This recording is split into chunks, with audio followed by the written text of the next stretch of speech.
April മാസം 9-ാം തീയതി നടന്ന കേരള നിയമസഭാ തെരഞ്ഞെടുപ്പുമായി ബന്ധപ്പെട്ട് വിവിധ ഏജൻസികൾ തയ്യാറാക്കിയ എക്സിറ്റ് പോൾ ഫലങ്ങൾ ഏപ്രിൽ 29-ാം തീയതി വൈകുന്നേരം 6:30-ക്ക് ശേഷമാണ് പുറത്തു വന്നത്. കേന്ദ്ര തെരഞ്ഞെടുപ്പ് കമ്മീഷൻ്റെ കർശനമായ നിർദ്ദേശമുണ്ടായിരുന്നതിനാലാണ് തെരഞ്ഞെടുപ്പിന് ശേഷം 20 ദിവസം വൈകി ഈ പ്രഖ്യാപനം വന്നത്. അതായത് രാജ്യത്ത് നടക്കുന്ന അവസാനഘട്ട തെരഞ്ഞെടുപ്പിന് ശേഷം മാത്രമേ എക്സിറ്റ് പോൾ ഫലങ്ങൾ പ്രസിദ്ധീകരിക്കുവാൻ പാടുള്ളൂ എന്ന നിർദ്ദേശം തെരഞ്ഞെടുപ്പ് കമ്മീഷൻ നൽകിയിരുന്നു. ഇപ്പോൾ പുറത്തു വന്നിട്ടുള്ള എക്സിറ്റ് പോളുകൾ കേരളവുമായി ബന്ധപ്പെട്ട് കൃത്യമായ ഒരു രാഷ്ട്രീയ സൂചന നൽകുന്നുണ്ട്. അതായത് വളരെ കംഫർട്ടബിളായിട്ടുള്ളൊരു ഭൂരിപക്ഷത്തോടുകൂടി ഒരു പതിറ്റാണ്ട് കാലത്തെ ഇടവേളയ്ക്ക് ശേഷം UDF എന്ന രാഷ്ട്രീയ മുന്നണി, കോൺഗ്രസ് നേതൃത്വം നൽകുന്ന മുസ്ലിം ലീഗും കേരള കോൺഗ്രസ് ജോസഫ് വിഭാഗവും മറ്റു പാർട്ടികളും ഉള്ള UDF എന്ന രാഷ്ട്രീയ മുന്നണി കേരളത്തിൽ അധികാരത്തിലേക്ക് തിരികെ എത്തുന്നു എന്ന സൂചനയാണ് ഏകപക്ഷീയമായി വിവിധ ഏജൻസികളുടെ എക്സിറ്റ് പോളുകൾ നൽകുന്നത്. UDF നേതൃത്വവും പ്രത്യേകിച്ച് കോൺഗ്രസ് നേതൃത്വവും അവകാശപ്പെടുന്നത് പോലെ 100 സീറ്റൊന്നും നേടിയായിരിക്കില്ല UDF അധികാരത്തിലേക്ക് എത്തുവാൻ പോകുന്നതെന്ന സൂചനയും എക്സിറ്റ് പോൾ ഫലങ്ങൾ നൽകുന്നുണ്ട്. 80 മുതൽ 90 സീറ്റുകൾ വരെ നേടി UDF അധികാരത്തിലേക്ക് എത്തുമെന്ന സൂചനയാണ് പോൾ ഓഫ് പോൾസ് പോലും നൽകുന്നത്. അങ്ങനെ സംഭവിക്കുമ്പോൾ 50 മുതൽ 60 സീറ്റുകൾ വരെ നേടി വലിയ പരിക്കേൽക്കാതെ നിലനിൽക്കുവാനും രാഷ്ട്രീയ പ്രസക്തി നിലനിർത്തുവാനുമുള്ള സാധ്യത ഇടതുമുന്നണിക്ക് മുമ്പിലും ഈ തെരഞ്ഞെടുപ്പ് മുന്നോട്ട് വെക്കുന്നുണ്ട് എന്നതും വസ്തുതയാണ്. ഇടതുമുന്നണിയെ സംബന്ധിച്ച് പറയുമ്പോൾ മുന്നണിക്ക് നേതൃത്വം നൽകുന്ന CPM-നും രണ്ടാമത്തെ ഘടകകക്ഷിയായ CPI-ക്കും ഭേദപ്പെട്ട ഒരു പ്രകടനം കാഴ്ചവെക്കുവാൻ ഈ തെരഞ്ഞെടുപ്പിലും സാധിക്കുമെന്നാണ് എക്സിറ്റ് പോളുമായി ബന്ധപ്പെട്ട് പുറത്തുവരുന്ന വിലയിരുത്തലുകൾ സൂചിപ്പിക്കുന്നത്. എന്നാൽ കേരള കോൺഗ്രസ് മാണി ഗ്രൂപ്പ് എന്ന LDF മുന്നണിയിലെ മൂന്നാമത്തെ കക്ഷിക്ക് ഈ തെരഞ്ഞെടുപ്പ് വലിയ നഷ്ടങ്ങളുണ്ടാക്കുമെന്നും അവരുടെ രാഷ്ട്രീയ പ്രസക്തി തന്നെ ചോദ്യം ചെയ്യപ്പെടുവാനുള്ള സാഹചര്യം നിലനിൽക്കുന്നുവെന്നുമുള്ള സൂചനകളും എക്സിറ്റ് പോളുകൾ നൽകുന്നുണ്ട്. 2021 ഇടതുമുന്നണിയുടെ ഭാഗമായി തെരഞ്ഞെടുപ്പിനെ നേരിട്ടപ്പോൾ കേരള കോൺഗ്രസ് മാണി ഗ്രൂപ്പിന് 5 MLA-മാരെ നിയമസഭയിലെത്തിക്കുവാൻ സാധിച്ചിരുന്നു. ഇവരിൽ 3 MLA-മാർ കോട്ടയം ജില്ലയിൽ നിന്നായിരുന്നു, ഒരാൾ ഇടുക്കിയിൽ നിന്നും ഒരാൾ പത്തനംതിട്ട ജില്ലയിൽ നിന്നുമായിരുന്നു. 2026 നിയമസഭാ തെരഞ്ഞെടുപ്പിലും കേരള കോൺഗ്രസ് മാണി ഗ്രൂപ്പ് 12 സീറ്റുകളിലാണ് മത്സരിച്ചത്.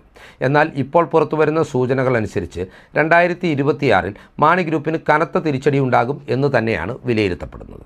ഇതിൻ്റെ ഏറ്റവും കൃത്യമായ സൂചനകൾ നൽകുന്നത് മലയാള മനോരമ സീ വോട്ടർ നടത്തിയ എക്സിറ്റ് പോൾ പ്രവചനങ്ങളാണ്. മലയാള മനോരമയ്ക്ക് വേണ്ടി സീ വോട്ടർ എന്ന ക്രെഡിബിളായിട്ടുള്ള ദേശീയ ഏജൻസിയാണ് ഈ സർവേ നടത്തിയിട്ടുള്ളത്. നമുക്കറിയാം കേരള കോൺഗ്രസ് മാണി ഗ്രൂപ്പ് ഏറ്റവും അധികം സീറ്റുകളിൽ മത്സരിക്കുന്നത് കോട്ടയം ജില്ലയിൽ നിന്നാണ്. കോട്ടയം ജില്ലയിൽ ആകെയുള്ള 9 സീറ്റുകളിൽ 5 മാണി ഗ്രൂപ്പിൻ്റെ പ്രതിനിധികളാണ് ഇടതുമുന്നണിക്ക് വേണ്ടി മത്സരത്തിനിറങ്ങിയത്. 3 നിന്ന് CPM-ൻ്റെ സ്ഥാനാർത്ഥികൾ മത്സരിച്ചപ്പോൾ 1 സീറ്റിൽ നിന്നാണ് CPI സ്ഥാനാർത്ഥി മത്സരിച്ചിരിക്കുന്നത്.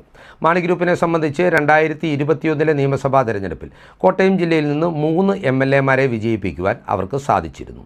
പൂഞ്ഞാറിൽ നിന്ന് സെബാസ്റ്റ്യൻ കുളത്തുങ്കൽ, കാഞ്ഞിരപ്പള്ളിയിൽ നിന്ന് പ്രൊഫസർ N. ജയരാജ്, അതുപോലെ ചങ്ങനാശ്ശേരിയിൽ നിന്ന് ജോബ് മൈക്കിൾ എന്നിവരായിരുന്നു മാണി ഗ്രൂപ്പിൽ നിന്ന് വിജയിച്ചു വന്ന MLA-മാർ. ഈ 3 പേർക്കും സിറ്റിംഗ് സീറ്റുകൾ അനുവദിച്ചതിനു പുറമെ പാർട്ടി ചെയർമാനായിട്ടുള്ള ജോസ് കെ മാണി പാലാ സീറ്റിൽ നിന്നും തുടർച്ചയായ 2ാം വട്ടവും ഇത്തവണ ജനവിധി തേടുന്നുണ്ട്.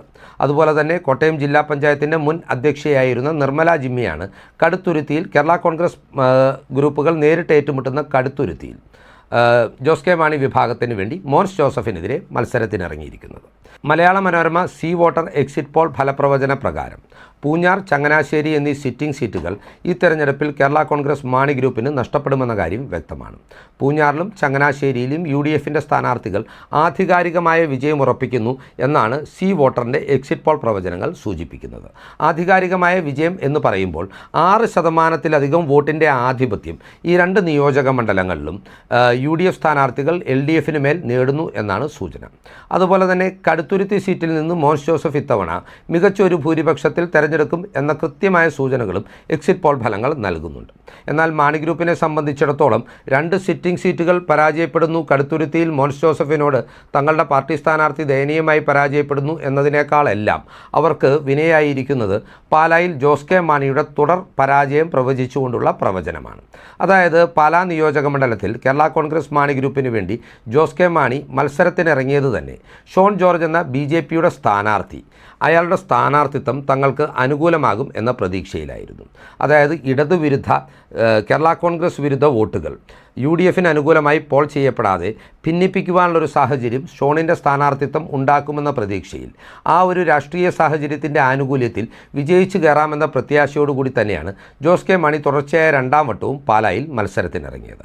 എന്നാൽ ഷോൺ ജോർജ് ഉയർത്തിയ വെല്ലുവിളികളെ മറികടന്നുകൊണ്ട് സിറ്റിംഗ് MLA ആയിട്ടുള്ള മാണി സി കാപ്പൻ പാലായിൽ നിന്ന് UDFന് വേണ്ടി വിജയം നേടുമെന്നുള്ള സൂചനയും പ്രവചനവുമാണ് മലയാള മനോരമയുടെ സർവേയിൽ വ്യക്തമാകുന്നത്.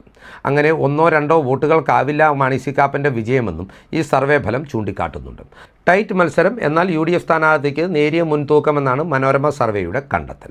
ഈ ടൈറ്റ് മത്സരം എന്നതുകൊണ്ട് മനോരമ ഉദ്ദേശിക്കുന്നത് എന്താണെന്നും ഈ സർവേയുടെ വിവിധ ഘട്ടങ്ങളിൽ അവർ പറഞ്ഞു വെക്കുന്നുണ്ട്. അതായത് 3% മുകളിൽ ലീഡ്, എന്നാൽ 6% താഴെ ലീഡാണ് ടൈറ്റ് മത്സരം എന്നതുകൊണ്ട് ഉദ്ദേശിക്കുന്നത്. പാലായുടെ പ്രത്യേക രാഷ്ട്രീയ പരിതസ്ഥിതിയിൽ 3% മുകളിൽ ജോസ് കെ മാണിക്ക് മേൽ ഈ ഒരു തെരഞ്ഞെടുപ്പിൽ ആധിപത്യം ഉറപ്പിക്കുവാൻ കഴിഞ്ഞാൽ അത് UDFൻ്റെ വലിയ വിജയമായിരിക്കും എന്ന കാര്യത്തിൽ തർക്കമില്ല. പാലായിൽ 1,30,000 പരം വോട്ടുകളാണ് ഈ തെരഞ്ഞെടുപ്പിൽ പോൾ ചെയ്യപ്പെട്ടത്. അങ്ങനെ നോക്കുമ്പോൾ 3% എന്ന് പറയുന്നത് തന്നെ ഏറെക്കുറെ 4,000 വോട്ടുകളോട് വരും. അതായത് 3,900 വോട്ടുകളാണ് 1,30,000-ൻ്റെ 3% എന്ന് പറയുന്നത്.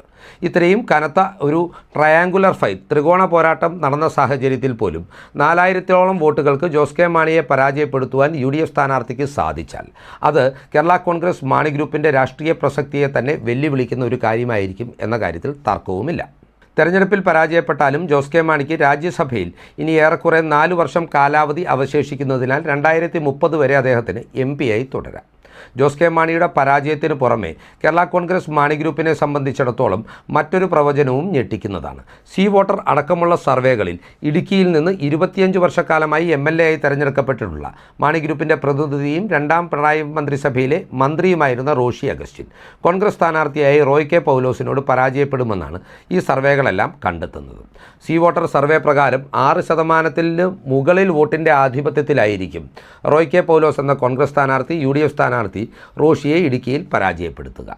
ഇതുകൂടിയാകുമ്പോൾ മാണി ഗ്രൂപ്പിനെ സംബന്ധിച്ച് ഉയരുന്ന മറ്റൊരു പ്രധാനപ്പെട്ട വെല്ലുവിളി എന്ന് പറയുന്നത് അവരുടെ അടിസ്ഥാന വോട്ട് ബാങ്കായിട്ടുള്ള ക്രൈസ്തവ വിഭാഗങ്ങൾ പൂർണ്ണമായും അവരെ തഴയപ്പെടുന്നു എന്ന രാഷ്ട്രീയ യാഥാർത്ഥ്യമാണ്. മാണി ഗ്രൂപ്പ് എന്ന ക്രൈസ്തവ പാർട്ടിക്ക് ഒരു ക്രൈസ്തവ സമുദായ അംഗം പോലും MLA ആയിട്ടില്ലാത്ത ഒരു സ്ഥിതിവിശേഷമായിരിക്കും 2026 നിയമസഭാ തെരഞ്ഞെടുപ്പിൻ്റെ ഫലം വരുമ്പോൾ ഉണ്ടാകാൻ പോകുന്നതെന്നും ഇതിൽ നിന്ന് നമുക്ക് അനുമാനിക്കുവാൻ സാധിക്കും. ഇനി സി വോട്ടർ പ്രവചനങ്ങളുമായി ബന്ധപ്പെട്ട് തന്നെ കോട്ടയം ജില്ലയിലേക്ക് മടങ്ങി വന്നാൽ കോട്ടയം ജില്ലയിലെ ആകെയുള്ള 9 സീറ്റുകളിൽ 7 മുതൽ 9 സീറ്റുകൾ വരെ നേടുവാനുള്ള സാഹചര്യം UDFന് മുന്നിലുണ്ടെന്നാണ് ഇവർ പ്രവചിച്ചിരിക്കുന്നത്. ഇടതുമുന്നണിക്ക് 0 മുതൽ 2 സീറ്റുകളാണ് പ്രവചിച്ചിരിക്കുന്നത്. ഇതിൽ മാണി ഗ്രൂപ്പിന് ആശ്വസിക്കാവുന്ന ഏക ഘടകമെന്ന് പറയുന്നത് വിജയസാധ്യതയുള്ള ഇടതുമുന്നണിക്ക് വിജയസാധ്യതയുള്ള 2 മണ്ഡലങ്ങളിൽ ഒന്ന് അവരുടെ MLA ആയിട്ടുള്ള ഈ സർക്കാരിലെ ചീഫ് വിപ്പായിട്ടുള്ള N ജയരാജ് മത്സരിക്കുന്ന കാഞ്ഞിരപ്പള്ളി നിയോജക മണ്ഡലമാണ് എന്നുള്ളതാണ്. രണ്ടാമത്തെ മണ്ഡലം വൈക്കമാണെന്നും ഏറ്റുമാനൂരാണെന്നുമുള്ള രീതിയിൽ വിവിധ പ്രചാരണങ്ങൾ നടക്കുന്നുണ്ട്. അതായത് കോട്ടയം ജില്ലയിൽ 3 MLA-മാരുണ്ടായിരുന്ന പാർട്ടിക്ക് 1 MLA-യിലേക്ക് ചുരുങ്ങേണ്ട സ്ഥിതിയുണ്ടാകും. പാർട്ടി ചെയർമാൻ അടക്കം വീണ്ടും KM മാണി 50 കൊല്ലത്തിലധികം തുടർച്ചയായി പ്രതിനിധീകരിച്ച പാലായിൽ പരാജയപ്പെടും എന്നീ സ്ഥിതിവിശേഷങ്ങൾ അവർക്ക് മുന്നിൽ നിലനിൽക്കുന്നുണ്ട്. മാണി ഗ്രൂപ്പിനെ സംബന്ധിച്ചിടത്തോളം മത്സരിച്ച 12 സീറ്റുകളിൽ കാഞ്ഞിരപ്പള്ളിക്ക് പുറമെ നേരിയ വിജയസാധ്യത കൽപ്പിക്കുന്ന ഏക സീറ്റെന്ന് പറയുന്നത് പത്തനംതിട്ട ജില്ലയിലെ റാന്നി സീറ്റാണ്. ഇവിടെ മാണി ഗ്രൂപ്പിൻ്റെ പ്രതിനിധിയായി നിയമസഭയിൽ എത്തിയിട്ടുള്ളത് പ്രമോദ് നാരായണനാണ്. 2026 നിയമസഭാ തെരഞ്ഞെടുപ്പിന് മുന്നോടിയായി ജോസ് കെ മാണി UDF പാളയത്തിലേക്ക് മടങ്ങുവാൻ ശ്രമിച്ചപ്പോൾ ആ നീക്കങ്ങൾക്ക് തടയിട്ടവരിൽ പ്രധാനി കൂടിയാണ് പ്രമോദ് നാരായണൻ. അതുകൊണ്ട് തന്നെ CPM-ൻ്റെ വലിയ പിന്തുണ പ്രമോദ് നാരായണന് ഈ തെരഞ്ഞെടുപ്പിലും ലഭിച്ചിട്ടുണ്ടെന്നാണ് ഇപ്പോൾ പുറത്തുവരുന്ന വിലയിരുത്തലുകൾ വ്യക്തമാക്കുന്നത്. അതായത് പ്രൊഫസർ N ജയരാജ്, പ്രമോദ് നാരായണൻ എന്നീ നായർ വിഭാഗത്തിൻ്റെ പ്രതിനിധികൾ മാത്രമേ മാണി ഗ്രൂപ്പിൻ്റേതായി നിയമസഭയിലെത്തുവാൻ സാധ്യതയുള്ളൂ എന്ന പ്രവചനങ്ങൾ പുറത്തു വരുമ്പോൾ ജോസ് കെ മാണിയുടെ രാഷ്ട്രീയ നിലനിൽപ്പിനെയും കേരള കോൺഗ്രസ് മാണി ഗ്രൂപ്പിൻ്റെ രാഷ്ട്രീയ പ്രസക്തിയെയും തന്നെയാണ് ഇത് ചോദ്യം ചെയ്യുന്നത്. കേരള രാഷ്ട്രീയത്തിൻ്റെ പുറംപോക്കിലേക്ക് ജോസ് കെ മാണിയും അദ്ദേഹത്തിൻ്റെ പാർട്ടിയും പിന്തള്ളപ്പെടുമോ എന്ന് തിരിച്ചറിയുവാൻ നമ്മൾ ഫലം വരുന്ന മെയ് 4-ാം തീയതി വരെ കാത്തിരിക്കേണ്ടതുണ്ട്. ഏതൊക്കെയാണെങ്കിലും അതുവരെ ഈ രാഷ്ട്രീയ ചിന്തകൾ പ്രേക്ഷകർക്ക് മുമ്പിൽ സമർപ്പിച്ചുകൊണ്ട് ഈ വീഡിയോ ഇവിടെ അവസാനിപ്പിക്കുകയാണ്. കൂടുതൽ രാഷ്ട്രീയ വാർത്തകൾക്കും വിശകലനങ്ങൾക്കുമായി ഞങ്ങളുടെ ചാനൽ സബ്സ്ക്രൈബ് ചെയ്യുക. നന്ദി.